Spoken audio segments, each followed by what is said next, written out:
오늘은 아주 귀한 분을 모셨습니다. 최강철 K-PAC 미국 민주참여포럼 대표님이신데요. 이분은 오클라호마 주립대에서 MBA를 하시고 미국 캘리포니아에서 사업을 하고 계십니다. 그런데 사업을 하시면서 K-PAC이라고 미국 민주참여포럼을 만들어서 1000여 명의 우리 재미농포들과 함께 조직을 해서 8년째 디아스포라 평화 공공외교를 펼치고 있습니다. 제가 국회 외교통일위원장과 민주당 대표 시절 2번 미국을 방문했는데 그때마다 미국의 주요 정치인들을 다 연결해 주시고 큰 역할을 해주셔서 대단히 고맙게 생각하고 있고, 특히 최근에 한 번 더 평화법안 관련해서 열심히 노력을 하고 계신데, 미국 대통령 선거는 전체 국민들 3억이 넘는 이 미국 시민들이 다 투표해서 결정하는 게 아닙니다. 주마다 투표를 해서 그 주에서 이긴 사람이 그 주에 배정된 선거인단을 독식하는 구조로 돼 있어서 상당히 좀 우리하고는 좀 다릅니다. 그래서 포퓰러 보트는 전체 국민의 투표를 말하는 것이고, 일렉토럴 칼리지라고 해서 이제 선거인단 투표가 별도로 있는데, 포퓰러 보트 전체 투표에서는 이기고 민주당이 항상 선거인단 투표에 지는 경우가 있었습니다. 엘고가 그렇게 해서 이겼지만 졌고, 힐러리 클린턴도 지난번에 트럼프와 싸워서 약 300만 표를 이겼는데 선거인단 투표에서 져버렸거든요. 그래서 한번 지도를 보면서 우리 최강철 대표님의 설명을 듣도록 하겠습니다. 미국은 모든 이번 11월 5일 날 미국 대선이 있고요. 또 대선과 더불어서 상원의원 3분의 1을 뽑고 하원의원 435명을 선출합니다. 주지사 17명? 주지사도 뽑게 되죠. 근데 보셨듯이 그 대통령은 어떻게 되느냐. 미국의 538개의 그러니까 각 주의 하원의원 수 플러스 상원의원 2명이라고 쉽게 생각하실 수 있는데요. 그러니까 538표의 과반수를 얻어야지 대통령으로 270표. 270표입니다. 그런데 이제 지금 송 대표님 말씀하셨듯이 이미 미국은 각 주별로 그 성향이 좀 뚜렷하게 드러나 있어요. 그래서 예를 들면 캘리포니아주라든가 뉴욕주 같은 경우는 민주당의 뭐 초강세고요.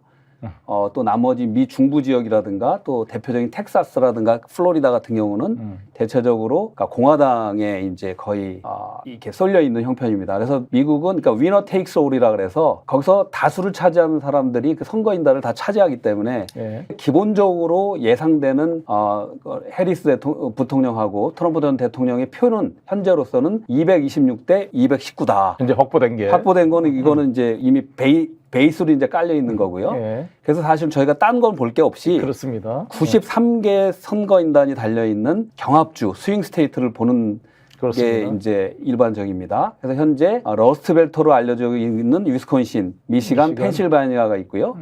그리고 이제 밑에 선벨트라고 알려진 노스캐롤라이나, 조지아, 애리조나 그리고 네바다까지 구성되어 있는데 여기에서 어떻게 승부가 갈리느냐에 따라서 이 대선의 결과가 나오겠지만 현재 모든 것들의 포커스는 실질적으로는 미시간과 펜실바니아에 지금 쏠려 있습니다.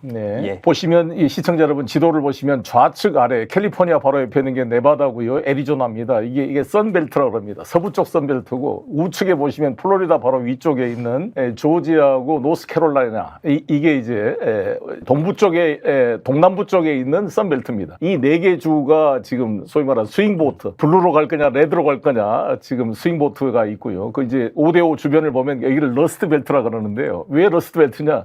디트로이트 같은 자동차 산업이 빠져가지고 녹슨 벨트가 됐다 그래서 러스트 벨트인데 바로 좌측에 10명의 선거인단은 위스콘신이 있고 바로 5대5 옆에 미시간이 있고요. 우측에 이제 펜실버니아가 있는데 펜실버니아가 19개 석으로 제일 많습니다. 필라델피아가 저기 펜실버니아 수도인데 필라델피아가 저희 인천시와 자매도시여서 제가 인천시장 때 방문해서 만나본 적도 있는데 필라델피아에 우리 한인들이 많이 살고 또 조지아 아틀란타 이쪽에도 한인들이 많이 살죠. 그 한인들의 영향력에 대해서 한번 설명해 주시죠. 얼마 전에 미국의 그 폴리티코에서 중요한 또 그 기사가 하나 나왔습니다. 한인들 관련해서 조지아의 한인 투표 표심이 굉장히 중요한 시점이다. 보통 이제 우리 미국에 260만 명의 미국 동포들이 있습니다. 재미동포가. 재미동포가. 그 중에서 140만 정도가 이제 등록돼서 선거에 참여하는 투표권이 있는 우리 투표권자로 보고 있는데요. 조지아 같은 경우가 대표적으로 한인 기업들이 굉장히 많이 진출하면서 거기에 한인의 인구도 늘고 유권자들도 많이 늘어났습니다. 그런데 조지아주가 지난 대선에서 12,000표 차이로 바이든 대통령이 이기면서 예, 트럼프 그렇죠. 대통령이 예. 거기 이제 그 그렇죠. 선거 불복 문제가 나왔던 대표적인 네, 주거든요. 그렇죠. 그게 조지아. 그 12,000표라는 거는 한인 표가 한 10몇만 표 정도 된다고 보는데 아, 한 10, 대단하네요. 예. 예. 그런데 굉장히 중요하게 된 예. 거죠. 예. 지금 말씀하셨듯이 아틀란타 조지아뿐만이 아니라 필라델피아, 네. 펜실바니아 핵심적인 데죠. 그리고 미시간에도 디트로이트 지역에 많은 한인들이 살고 있어요. 네. 그래서 저는 말씀드리고 싶은 게 지금 이 미 대선이 그러니까 결과가 누가 될 거냐가 중요한 게 아니라 지금 이 기회가 예. 우리 한인 정치력을 굉장히 향상시키고 우리의 가치들을 높게 만들 수 있는 기회다 이렇게 말씀드립니다. 근데 그동안 재미동포들이 사실 민주당 바이든을 많이 지지했잖아요. 근데 예. 최근에는 트럼프 지지 성향이 늘어나고 있다는데 왜 그렇습니까? 굉장히 중요한 말씀인데요. 그 미국 다른 일반적인 그 어떤 평가와 같이 그러니까 인플레이션 그리고 이민자 국경 문제 이런 문제에 대해서는 사실 트럼프가 훨씬 더 많은 점수를 갖고 있는데 물론 한인도 성향이 보수 성향도 있을 수 있고 진보 성향들이 있을 수 있잖아요. 네. 근데 대체적으로는 한인들은 그래도 이제 이민자 정책에 있어서 좀 더 페이버를 갖고 있는 이제 민주당에 많이 투표를 한 편이었어요. 그렇죠. 좀 이제 보수적이거나 또는 복음주의적인 그 크리스찬 같은 경우는 낙태 문제라든가 여러 가지 그런 이슈들 때문에 이제 트럼프를 찍었었는데 약간 경제적인 이슈들도 있고요. 또 하나는 한반도 문제에 있어서 그 해리스 부통령께서 바이든 대통령과의 어떤 차별점이 있느냐. 존재감이 없었죠, 사실. 예, 네, 그리고 특별히. 이제 이번에 수락연설에서도 그렇고요. 네. 그 해리스 부통령께서 말씀하신 것들이 그러니까 한반도 문제를 해결하겠다는 외교적인 그 이 해법에 대한 논의들이 전혀 없어서 전혀 없죠. 거기에 대한 우려들이 이제 표출되고 있는 것 같습니다. 그래서 지금 사실 트럼프 대통령이 당선됐을 때 우리 한반도에 여러 가지 미친 영향이 양면이 다 있을 거로 봅니다. 당장 우리 방위비 협상에서 한 1조 5천원, 10억 달러 좀 넘죠. 이 정도 내고 있는데 이거를 100억 달러 내놔라. 지난번에 50억 달러 그러다가 당장 이 문제와 주한미군 뭐 감축 이런 문제가 나온 것 같고요. 그다음에 관세 같은 게 상당히 우리한테 불리한 면이 있는데 긍정적인 면은 북미 간의 대화를 통해 한반도 긴장을 완화시키고 뭔가 지금 우크라이나 전쟁을 자기가 당선되면 하루 만에 끝내겠다 그러는데 아마 젤렌스키 대통령이 트럼프 되는 것을 가장 두려워할 것 같은데 어떻습니까? 사실 일단은 트럼프 대통령은 미국 우선주의로 갈 거기 때문에 뭐 전 세계에서 다른 나라들이 외교적인 관점에서 또 경제적인 관점에서 무역의 관점에서 좋아하지는 않을 텐데 그런데 이렇게 보시면 됩니다. 우리나라도 지금 방위비 문제 때문에 뭐 계속 뭐 며칠째 큰 뉴스가 되고 있잖아요. 13조의 방위비를 이제 부과하겠다. 저는 이렇게 봅니다. 일단 우리가 만약에 트럼프 대통령이 당선 확률이 굉장히 높아서 차기 대통령으로 거의 이게 굳혀진다면 우리 한국과 또 우리 동포들과 또 우리 한국 국민들도 거기에 대비를 해나가야 되는 게 슬기로운데 그렇습니다. 트럼프 대통령은 한국에다만 부과하겠다는 게 아니잖아요. 만약에 트럼프가 진짜 그 13조의 우리 그 방위비를 부담시킨다. 그럼 한편으로 이 사람이 그거를 부담시켜서 이 남북미 교류 협력을 이끌어낸다고 생각을 한다면 우리 거꾸로 생각할 필요도 있는 거죠. 이제 그 방위비가 지속적으로 나갈 거냐 그런 또 측면도 있다. 그러니까 우리가 지금 트럼프 체제에 대한 대응을 잘 준비해야 될 텐데. 과연 윤석열 정부는 아마 트럼프가 되면은 젤렌스키와 비슷한 재앙이 될 가능성이 있다고 보는데요. 우크라이나 전쟁에 대해서 하루 만에 지금 트럼프 이 전쟁 끝내겠다 이야기를 하고 있습니다. 우크라이나하고 러시아 어디가 이기길 바라냐더니 이 사람이 지금 스톱하는 게 중요하다. 지금 죽음을 멈춰야 된다. 러시아인 우크라이나는 지금 죽음의 행렬을 멈춰야 된다. 저 발언은 사실 굉장히 상당히 좀 다가오더라고요. 사실 트럼프는 많은 반 트럼프의 어떤 생각을 가진 분들이 트럼프의 변덕스러운 성격에 대해서 언제나 변할 거라고 하지만 트럼프를 오랫동안 봐온 사람들은 이분이 일정한 그 메시지가 있어요. 그건 바로 반전 사상. 그러니까 전쟁을 싫어하고 반전을. 근데 요번에 그 트럼프를 지지해서 하면서 사퇴한 로버트 주니어 이분 연설을 혹시 보셨는지 모르겠지만 공통적인 점이 트럼프 대통령이 오늘도 랠리에서 얘기를 했어요. 이번에 공통적인 거는 워싱턴 폴리티컬 이스태블리시먼트. 그러니까 워싱턴의 정치 기득권자에 대한 그 혐오가 있고요. 또 군산 복합체에 대한 비난을 굉장히 많이 연설을 합니다.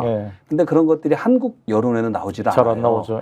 그래서 이분은 신속하게 우크라이나 전쟁이나 중동 전쟁도 막겠다. 그리고 군산 복합체의 이익이 아니라 수십만 명이 이게 죽어가는 것들을 그냥 두고 볼 수는 없다라는 저걸 지켜낸다면 사실은 미국 정치의 새로운 획기적인 변화를 정말 기대도 또 되는 것이 사실입니다. 네, 어느 나라 대통령 선거나 마찬가지겠습니다만 현 네. 집권층은 사실 성적이 뛰어나면 좋지만 항상 사람들은 불만이 있기 많기 때문에 현재 불만을 이 집권층이 떠안고 가야 됩니다. 그래서 지금 바이든 정부가 거시 경제 지표는 별로 나쁜 게 아닌데 실제로는 인플레이션이 심해서 이 서민들의 물가의 고통이 크잖아요. 그에 대한 불만이 많이 쏟아지고 있어요. 지금 이 인플레이션 문제가 있고 그래서 이 카멜라 부통령이었다는 게 사실 좀 약점이 되는 게 있잖아요. 네. 넘버 2였지 않느냐. 예. 그러면 3년 반 동안 당신이 뭐 했느냐. 근데 지금 카멜라는 부통령을 했으니까 바이든과 차별하기가 어렵잖아요. 그래서 이 문제에 대해서 공격을 하니까 잘 답변을 못해요. 이게 가장 큰 취약점인 것 같은데 한번 영상 보겠습니다. 4년 동안 바이든 대통령과 의견이 다른 게 있었냐 물어봤더니 특별하게 다른 게 생각나는 게 없다. 왜 저렇게 너무 바보처럼 답변했는지. 사실 저 발언이 오늘 가장 큰 지금 좀 핵심적인 아킬레스건이 되고 있잖아요. 그다음에 푸틴이 살인자다. 그래서 국제사법재판소에 지금 제소돼 있잖아요. 푸틴이 살인자라고 그러니까 이에 대해서 트럼프가 답변을 보십시오. 이게 좀 트럼프의 매력인 것 같은데 한번 보겠습니다. 앵커가 물어봅니다. 푸틴이 살인자 아니냐? 우리도 살인자가 많다 주변에. 우리나라가 이노센트 무죄라고 생각하느냐? 미국 이를 말한 거죠. 이 킬러가 없다 이렇게 말하니까 봐라 우리가 많이 했다. 우리도 많이 실수를 저질렀고 이라크 전쟁을 통해서 수많은 사람이 죽었다. 많은 살인자들이 우리 주변에도 있다. 그러니까 여기서도 지금 이거 정말 이런 발언을 미국 지도자는 처음인 것 같은데 저는. 맞습니다. 그래서 사실은 미국의 주요 언론들, 그러니까 팍스뉴스를 제외한 모든 언론 그리고 금융, 그러니까 아까 트럼프나 뭐 그쪽에서 얘기하는 워싱턴 폴리티컬 이스텔플먼트가 대놓고 모두가 트럼프를 사실 반대하는 거예요. 그러니까 바이든 대통령으로부터 한인들도 표심이 많이 돌아서고 있다. 많은 한국인들이 한반도 문제를 해결하기라는 그런 기대를 했었는데 전혀 바이든 대통령이 한 게 없다. 그렇죠. 그걸 해리스도 이어받지 않겠느냐. 그렇죠. 그게 나온 게 수락연설에서 또 ABC 그 트럼프 대통령하고 토론 때도 계속 반복적으로 북한 비판만 하고 외교적인 어떤 대화의 시작에 대한 언급은 없었기 때문에 그거 굉장히 미스테이크이다. 그러니까 제가 카멜라의 그 연설 내용이나 보면 너무 내용이 없고 이미지만 있는 것 같아요. 컨텐츠가 없어요. 레코드가 없어요. 이 해리스는 부통령이잖아요. 현직 부통령. 그런데 바이든 대통령 임기 동안에 적어도 일주일에 한 번씩은 대통령을 봤었다는 거예요. 그러면 지금 이 바이든 대통령이 물러나게 된 계기가 뭐냐면 치매와 그 이 인지력 저하인데 그렇죠. 옆에서 그걸 몰랐냐는 그걸 놔뒀다가 정치적으로 이용한 게 아니냐라는 질문이 하나 있는 거고요. 또 하나는 바이든 대통령이 어쨌든 실패로 됐던 정책에 옆에 있었던 주인공 아니냐. 그게 대표적인 게 이제 국경 문제, 국경 정책에서는 책임자로 임명이 됐거든요. 근데 사실은 그 책임자로 임명되고 나서도 3개월 동안 남미를 한 번도 방문을 안 했어요. 그러니까 현장을 안 가봤대요. 안 가서 그 중요한 인터뷰에서 그 앵커가 왜 안 가냐 그랬더니 크게 이제 헛웃음을 웃으시면서 나 유럽도 안 가봤어요. 그러니까 이제 이런 것들이 이제 사실은 미국 유권자들은 굉장히 합리적입니다. 그러니까 카말라 해리스가 사실은 그 민주당의 대선 후보로 되면서 사실은 이 싸움은 저희가 볼 때 트럼프 대 해리스의 선거가 아닙니다. 이건 트럼프와 반 트럼프의 어떻게 싸움으로 보이는 거예요. 그래서 이제 해리스 대통령이 미국을 이끌어갈 수 있는 진정한 리더십과 강인함이 있느냐, 또 그러한 지혜와 전략이 있느냐에 대한 그러니까 지속적인 질문들을 이제 언론으로부터 받고 있는 거고요. 그 속에서 이제 지지율은 거의 박빙으로 바뀌었다. 그런 상황으로 온 것 같습니다. 그리고 또 하나는 우리 그 대표님도 그 일론 머스크 굉장히 좋아하시잖아요.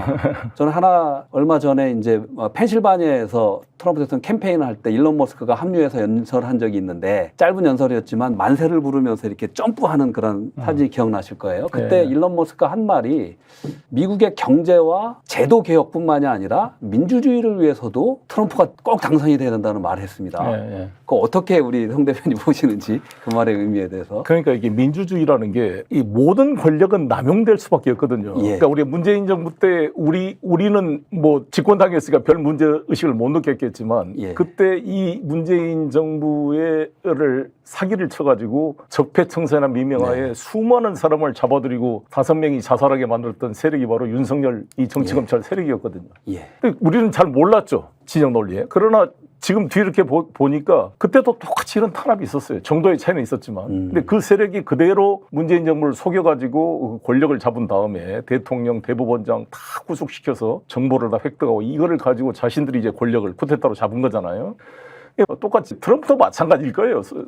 서로가 네. 마찬가지인데, 그러니까 흑백 논리로 볼 수 없는 모든 권력의 남용 가능성이 있다는 점을 지적하고, 특히 네. 트럼프 대통령이 자신이 기소된 걸 가지고 정치적 탄압이다. 그래서 법 제도를 웨퍼나이즈, 무기화시켜서 네. persecute political opponent, 이게 정치적 반대자를 박해하고 있다. 이런 비판을 하고 있는데, 이게 지금 윤석열 정권이 이 검찰 권력을 사회화해서 이재명 대표나 저 송영길을 지금 기소하고 공격하는 것과 유사한 면이 있거든요. 네. 그래서 최근에 폴리티코 잡지에서 지금 바이든 행정부가 윤석열 행정부를 통해 배우고 있다 이런 지적의 기사가 나왔죠. 배워라라는. 배워라. 예, 그게 이제 한번 소개 좀 해주시죠. 그게 이제 작년 그 기사 한번 띄워보시죠. 네, 한번 보시면 작년 4월 26일자에 네. 미국의 아주 대표적인 정치 저널이죠. 폴리티코라는 네. 때 바이든 행정부는 한국의 윤석열 정부로부터 배워라. 라는 게 이제 검찰권을 이용해서 정적을 치는 그런 내용이에요. 참 네. 슬픈 내용인데 네. 작년 4월 26일 폴리티코 기사가 나온 이후에 네. 이제 국빈 방문을 합니다. 미국에. 네. 그 윤석열 대통령 의회 연설할 때 저도 그 자리에 있었어요. 브래드 셔먼 의원이 초대를 해서 저도 그 연설을 들었는데 그때 이제 우리 뭐 아메리칸 파이 뭐 이것도 하시고 노래도 부르시고 했잖아요. 네. 근데 그때 아마 그런 것들을 바이든 행정부랑 많이 나눴지 않느냐라는 의심이 있는 거예요. 네. 근데 그 이후로 어쨌든 간에 트럼프 대통령은 미국 역사상 사실 이것도 좀 저는 처음이라고 보는데 90몇 개에 대한 기소를 당하잖아요. 네. 미국 정치 역사에서 검찰권을 이용해서 정치인을 이렇게 어떤 재단하고 그런 거는 없었는데 이것이 굉장히 과도하기 때문에 트럼프 대통령은 모든 랠리에서 이 사법부, 이 법무부와 검찰이 이 권력을 웨퍼나이즈하고 있다. 라는 무기화시키고 비판을 있다. 엄청나게 강하게 하고 있고 자기 직권하면 개혁하겠다. 없애버리겠다 했어요. 그 부처 자체를. 그래서 그 정도로 이 증오감이 있는데 네. 만약에 한국의 윤석열 검찰 정권에서 그런 조언을 줬다. 이런 기사들이 트럼프 대통령이 알게 되면 어떻게 될까요? 아마 트럼프 대통령이 만약에 당선이 된다면 이 이슈가 한미 관계에 굉장히 큰 중요한 이슈가 되지 않을까 이렇게 좀 우려스러운 부분이 또 있습니다. 네.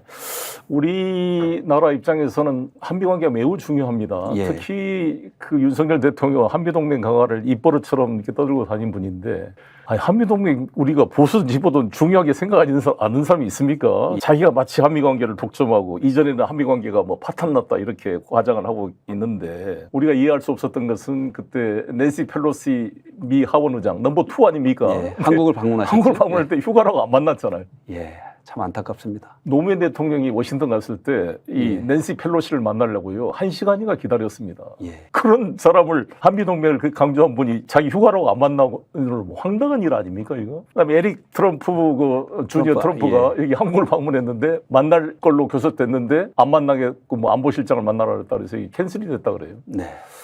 그러니까 이 외교 안보가 황당한 수준이고요. 과연 이 정부가 이 카밀라가 됐을 때, 트럼프가 됐을 때, 우리 국익 방위 분담, 주한미군 문제, 북미 관계 여러 문제에 대한 정밀한 대책을 세우고 있는지 걱정이 많이 됩니다.